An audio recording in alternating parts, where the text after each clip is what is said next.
Welcome to Pause to Go, the podcast that's all about making the most of life's transitions from middle school through menopause. I'm your host, Bree Luck, joining you as we embark on a journey of self-discovery and questionable decisions.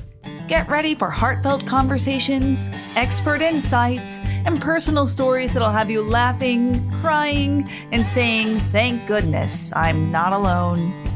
If you've lost your midlife crisis survival kit, we've got you covered. So join me, won't you? And together we can pause to go. Today, we're going to venture into the topic that I have been trying to avoid.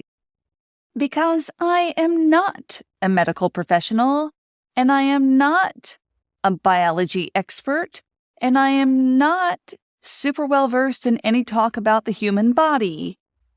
Except that, after working on this podcast for 2 years, I have done a lot of reading and hearing about hormones. And I would just stop with that. I would just say I've done a lot of reading and hearing about hormones. Except that every week, I get a question like the listener question that I got this week, which was this. Bree, I think I'm going crazy, and I'm wondering if I should consider hormone therapy. But my doctor seems to think that it's not an issue. I'm 48. What should I do?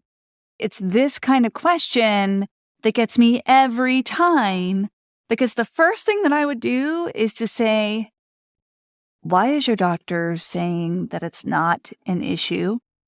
Yeah, the first thing that I would do is to consider the relationship with the doctor. By the way, if you go to the Pause to Go podcast website, which is pausetogopodcast.com, and you sign up for the mailing list on it, I promise I don't send emails that often. But if you sign up for the mailing list, then you automatically get my 5 tips for talking to your medical provider about perimenopause and menopause. And I strongly recommend signing up for the mailing list and downloading that document. Okay, but for now, for today, I'm going to attempt to give the most accurate description of how to navigate hormones in perimenopause, knowing that you all know that I am just a perimenopausal woman and that this just comes from my taking copious notes, and I will put all of my sources in the show notes so you can see where I've gotten my information. I will tell you the bulk of my information comes from the NAMS website, the North American Menopause Society, WebMD. Right? Like I'm a hack, just like everybody else. Dr. Jen Gunter, who has written the Menopause Manifesto. I don't agree with everything that she says, but I can say this. She requires empirical evidence for everything that she recommends, and not everyone does. And frankly, I think that's okay. Like, I'm fine with looking into traditional medicines, looking into things that have not been rigorously tested by scientific community, by big pharma. But I don't feel comfortable giving you information that could be misinformation. And there is a lot of snake oil going around in the menopause community, just like there is in any other community, because when it comes down to it, people are trying to make a buck, and people are preying on the fears and anxieties of other people. And we know that people who are in perimenopause are particularly prone to fear and anxiety, right? So I just want to say, because I know that some of you are going to come back to me and tell me the herbs that worked for you or the lifestyle changes that I haven't mentioned here that work for you. And that is great. And I'm all for it. I'm going to try to focus on what I can find, what I can back up, and what has some empirical evidence behind it so that I'm not inadvertently contributing to any misinformation. And also, if anything that I say sounds wrong, let me know. I want to make sure that we are supporting the health and well-being of perimenopausal and menopausal people, supporting the health and well-being of all people, actually. I think you get what I'm saying. So I have my notes up here on the screen, and I'm supposed to start by talking to you about gender bias and age bias and the intersectional bias that happens with gender and age. Honestly, I don't want to even go there right now. I don't even want to go because it's so big, it will take up the whole time. So I'm not going to talk about it. I'm not going to tell you about how we did not have consistent and rigorous clinical trials on people with uteruses and ovaries for a whole host of reasons, some of which are legitimate, some are not, until 1994. I'm not going to tell you about that. I'll tell you about that another time. But what we know is that this has left us somewhat in the dark, not completely, but somewhat in the dark in terms of fully understanding how the bodies of people with ovaries and uteruses work, how we respond to different medications, how we respond to all sorts of things, how we age, and we're still trying to catch up. We're still trying to catch up. So with that information, we'll move forward. All right. So I'll tell you what I can find. Let's talk first about hormones. The major hormones I'm going to talk about today are estrogen, progesterone, testosterone, FSH, and LH. And I'm going to talk about the roles that they play throughout life, how it changes during perimenopause, and where those hormones are produced before and after menopause. All right, so we're going to start with estrogen. So estrogen is interesting. There are 3 types of estrogen that we're going to talk about today. That's estradiol, estriol, and estrone. So estradiol is the most potent and prevalent form of estrogen in women of childbearing age. It's critical for the development and functioning of the reproductive organs, including the growth of the uterine lining during the menstrual cycle. It is critical for bone health. It helps to maintain bone density and strength, and cardiovascular health. It influences our cholesterol levels and our arterial health. Our skin and hair, it makes our skin glowy and our hair strong and shiny. And for brain function, it impacts our mood, our cognitive function, and possibly the regulation of body temperature. The second form of estrogen is estriol. That's E3. It is most prominent during pregnancy. So estriol is a weaker form of estrogen, and it's primarily produced during pregnancy. It plays a role in fetal development. It helps to promote the growth and development of the fetus and prepares the body for delivery. And in breast tissue, it may play a role in the development of breast tissue during pregnancy. The third kind of estrogen is estrone. It becomes the dominant form of estrogen after menopause. So estrone appears to be involved in managing some of the symptoms of menopause, although it's weaker compared to estradiol. And estrone is produced in the adipose tissue, also known as fat tissue. So another thing to know is that these estrogens can convert into each other in the body. For example, estradiol can be converted into estrone and vice versa, depending on the body's needs, because the body is freaking amazing. Let's take a minute to talk about where estrogen is produced in the body. The primary source of estrogen, that's estradiol, estrone, and estriol, in premenopausal women is the ovaries. Estradiol is the predominant source of estrogen here.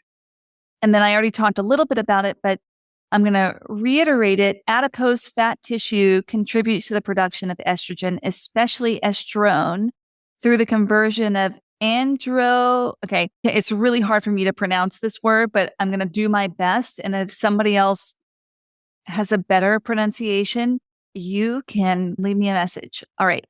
Androstenedione. Androstenedione is produced in the adrenal gland, and then the adipose tissue, that fat tissue, helps to turn androstenedione into estrogen in the form of estrone. So, spoiler alert, that adipose tissue is going to be crucial for producing estrogen post-menopause.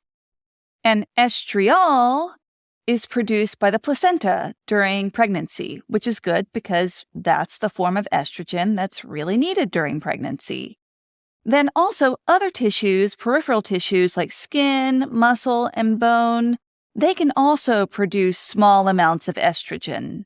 Let's talk a little bit about the changes in estrogen during perimenopause and menopause. So, estrogen levels. It is a myth that estrogen levels drop during perimenopause. What actually happens is that estrogen levels fluctuate wildly during perimenopause before eventually declining as menopause approaches. The decline in estrogen leads to typical menopausal symptoms like hot flashes, night sweats, mood swings, and vaginal dryness. So estrogen after menopause, let's talk about where estrogen is made after menopause. Adipose or fat tissue becomes the primary site for estrogen production, especially estrone, E1. And then the peripheral tissues can produce small amounts of estrogen through local synthesis. Okay, so it's important to note, even though ovarian estrogen production decreases significantly after menopause, the ovaries can still produce a small amount of hormones. So that's estrogen. Let's move on to the next hormone, progesterone.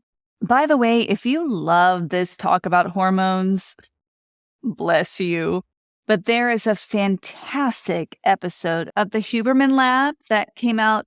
Well, it came out the week that I'm recording this, but you should go back and check it out if you are totally digging this conversation, because Dr. Natalie Crawford talks about the roles of each of these hormones in puberty, in the onset of puberty and pre-puberty, and times of fertility, in the menstrual cycle, in pregnancy, in everything, right? She goes through so much of this in great detail. So if you have 3 hours and 27 minutes that you want to listen to more talk about this and you aren't just interested in the menopausal, perimenopausal journey, go check it out. And then let me know that you did, because then we can nerd out together. All right, back to progesterone. So progesterone is key for regulating the menstrual cycle and maintaining pregnancy. Okay, that's its role. And it also influences mood and can impact sleep quality.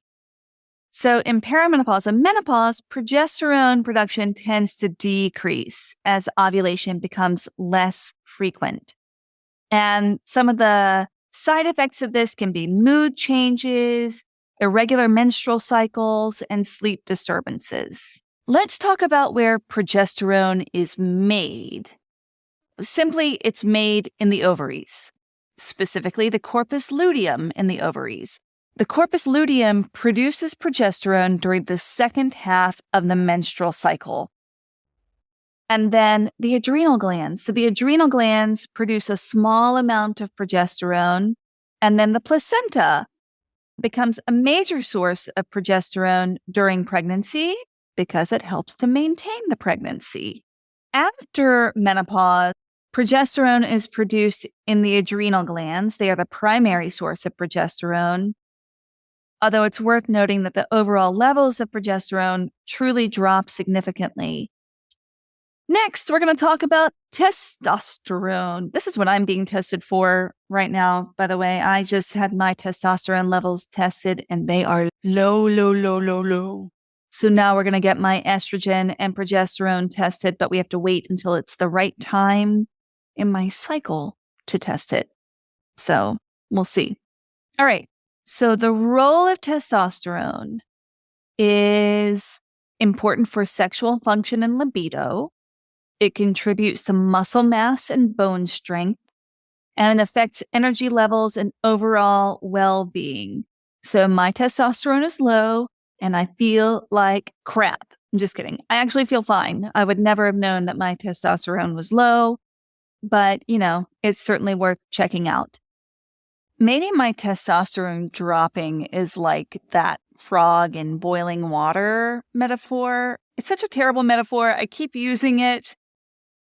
Anyway, the idea is that you put a frog in tepid water and the water gets to boiling and the frog doesn't even know that it's boiling water. Like the frog, just sort of gets cooked.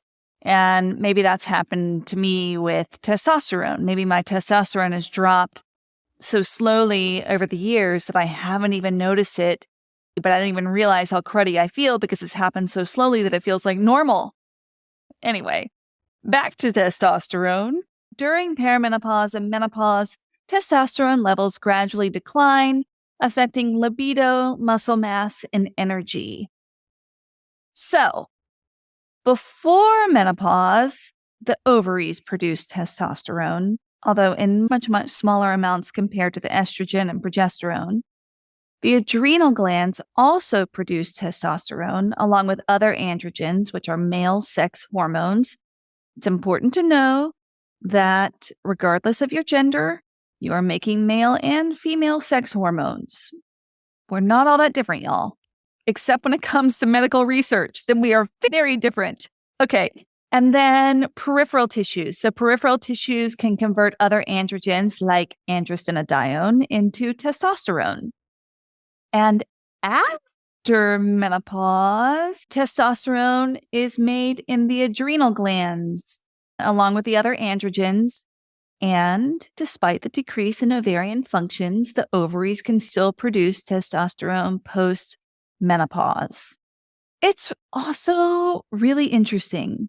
Both estrogen and testosterone can be synthesized in various peripheral tissues through the conversion of other precursors. That means that other body tissues can convert other hormones into estrogen and testosterone. And if I have that wrong, come at me and explain it better. While the production of these hormones, estrogen, progesterone, and testosterone, decrease significantly after menopause, they continue to play roles in various bodily functions. So understanding the shift in hormone production sites can help in managing the health and wellness in the postmenopausal phase. Okay, next, follicle stimulating hormone and luteinizing hormone. That's FSH, follicle stimulating hormone, and luteinizing hormone is called LH. So FSH, its primary function is to stimulate the growth of ovarian follicles. And LH triggers ovulation and supports the corpus luteum. It's clear what FSH and LH do in the body, right? They have everything to do with getting the ovarian follicles to grow and then triggering ovulation and supporting the corpus luteum. It's all about the egg. It's all about the egg. So in perimenopause and menopause, what actually happens is as the ovaries produce less estrogen, FSH and LH levels increase. So often, rising levels of these hormones, FSH and LH, are used as indicators of approaching menopause. Everything doesn't dry up. We get more of some things. So that is an overview of how our key sex hormones play out in our bodies pre-menopause, during perimenopause, and post-menopause.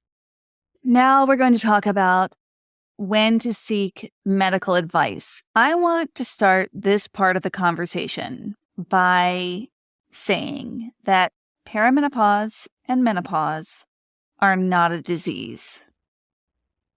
They are a transition in life. They are like puberty, right? It's a transition where your body is changing from one state to another state.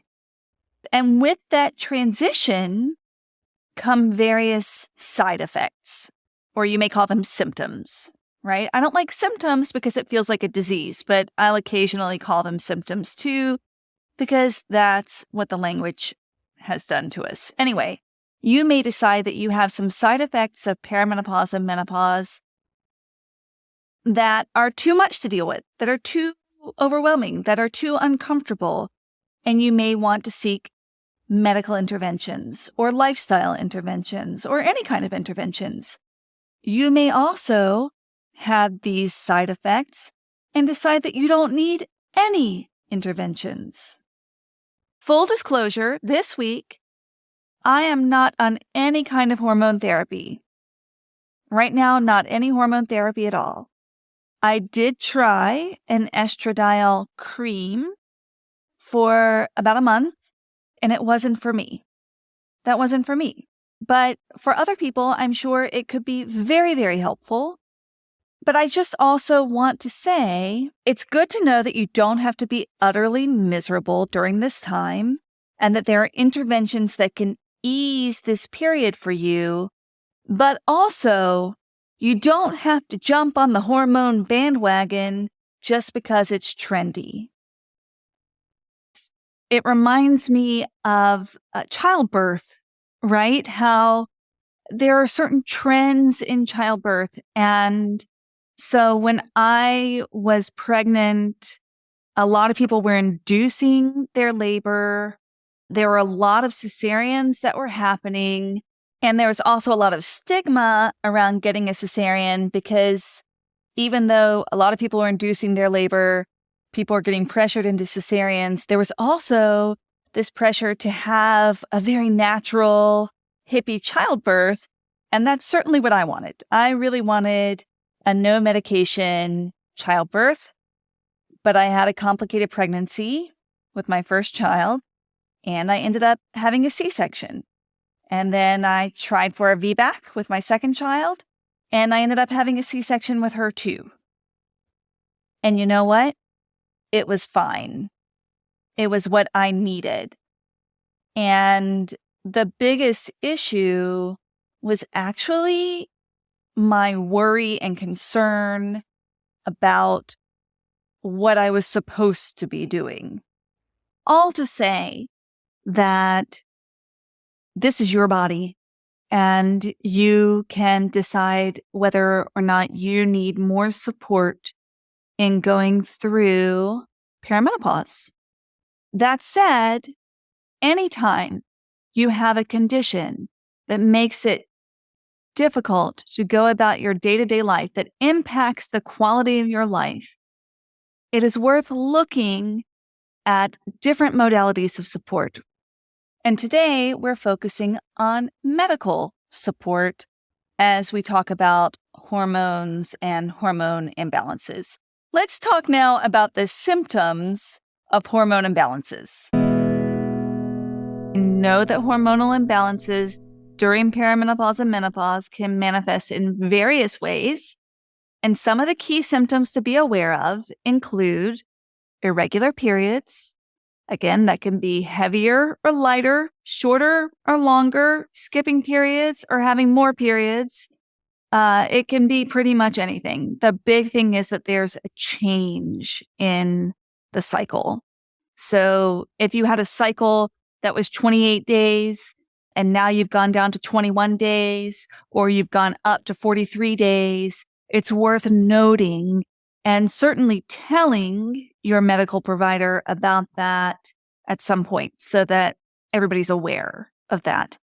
If you have gone for a year without a period and you begin to bleed again, talk to your doctor. Please go talk to your doctor, because it could be the indication of something else. Typically, menopause is 12 months after the final menstrual cycle with no cycle. Okay. So irregular periods. Hot flashes and night sweats. Hot flashes are sudden feelings of heat, primarily in the upper body. Night sweats are hot flashes that happen at night. They're so clever. What a clever name. And as you can imagine, hormone fluctuations can cause sleep disturbances, mood changes, increased anxiety, irritability, episodes of depression, crying at every Hallmark card, crying at every commercial that comes on during the holiday season. Yeah, okay, like mood changes can be a sign of hormonal imbalance. Vaginal dryness. So this may show up as discomfort during intercourse or decreased vaginal lubrication, or it may just show up as being uncomfortable. For me, this actually showed up as recurring urinary tract infections. So having a less lubricated vaginal canal meant that more bacteria was getting in there and was causing some infections. So the first step for that was taking care of the actual infection. But then my doctor also prescribed estradiol for that. It did not work for me. What did work for me was a non-hormonal suppository, which is a hyaluronic. How do you pronounce that? It's what makes your face look so good. It's also good for vaginal dryness. Hyaluronic acid. That stuff is magic. More indicators of hormonal fluctuations are sleep problems. Difficulty falling or staying asleep. Again, that can be because of night sweats. It can also be anxiety, like sleep problems, cognitive changes, problems of memory or concentration. Cognitive changes are a typical side effect of hormonal imbalances.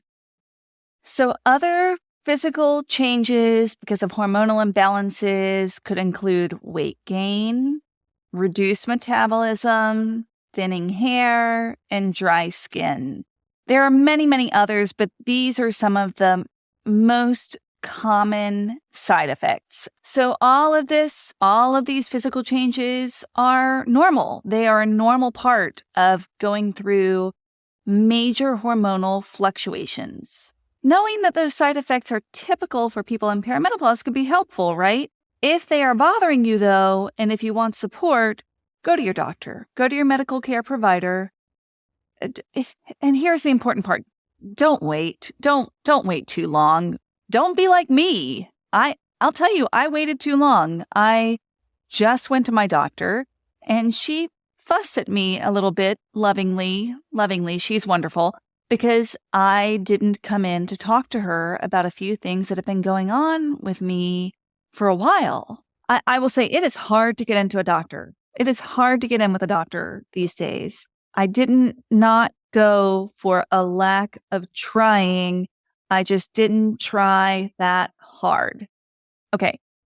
But here's the importance of timely medical consultation.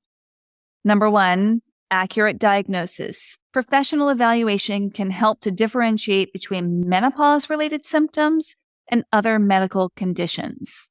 Personalized treatment plans. A good healthcare provider can offer treatment options that are tailored to your individual symptoms and health history. No Google search is going to find that for you, right? Having someone who is working with you, who is on your team, can help you work with your individual makeup. Preventive health measures. Early intervention can help in managing symptoms and preventing long-term health issues like osteoporosis or cardiovascular disease. I'm being tested for both of those this month, by the way. Mental health support. Addressing mood swings, anxiety, or depression associated with hormonal changes can really help overall well-being. I can't stress it enough. Folks, you do not have to strong-arm it through this. Exploring hormone therapy options. For some people, menopausal hormone therapy or hormone replacement therapy, or let's just call it hormone therapy, might be beneficial. And a healthcare provider can discuss the risks and benefits that are based on your personal health factors. Lifestyle modification guidance. An informed medical practitioner keep staying informed. Not everyone is. Can offer advice on diet, exercise, and lifestyle changes that can alleviate some of the side effects and improve quality of life. I'm actually going to stop there for today. And next week, I'm going to talk about insights into menopausal hormone therapy, to talking with your doctor, the do's and don'ts of hormone therapy, and finding and supporting and sharing stories. Again, I'm putting resources for all of this in the show notes for this week. So there are going to be some great resources for you to read, to look into, to find out more.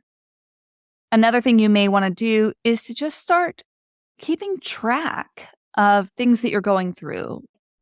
I'm going to recommend Notes, the Notes app on your phone.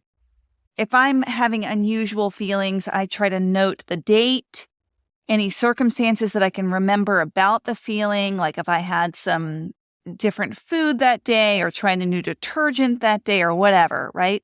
I keep track of all of those things on my notes. So when I went into my doctor, even though I waited too long to go to my doctor, I had a pretty comprehensive list of not only the symptoms or side effects that I was experiencing, but also some contextualizations around it. And it really helped me to have a richer and more productive conversation with my doctor. If you have any questions or you want to reach out to me or tell me any aspect of your hormonal journey, I would love to hear it. I'm trying to collect 3 different kinds of stories right now. I'm looking for stories about major life changes, something that you did in midlife that was utterly transformative for you. So maybe that's a new relationship or finding spirituality in a different way or changing your career. Whatever it is, I want to hear it. Another thing I want to hear is if you completely blew up your life, if you had a life explode, if you completely made questionable decisions that you feel comfortable sharing, I want to hear them. I'm really curious about the questionable decisions that we make in life. And number 3, and related to this episode, is tell me your health journey. How did your health change? How did your hormonal makeup change? What happened to your body in perimenopause and menopause? And if you had support or made lifestyle changes to support yourself on that journey, I want to know what they were. Share them with me. Thank you for joining me this week, and I'll talk to you next week. Thank you for listening to the Pause to Go podcast. Special thanks to Codebase Co-working and WTJU Radio for their support. This has been an Awkward Sage production.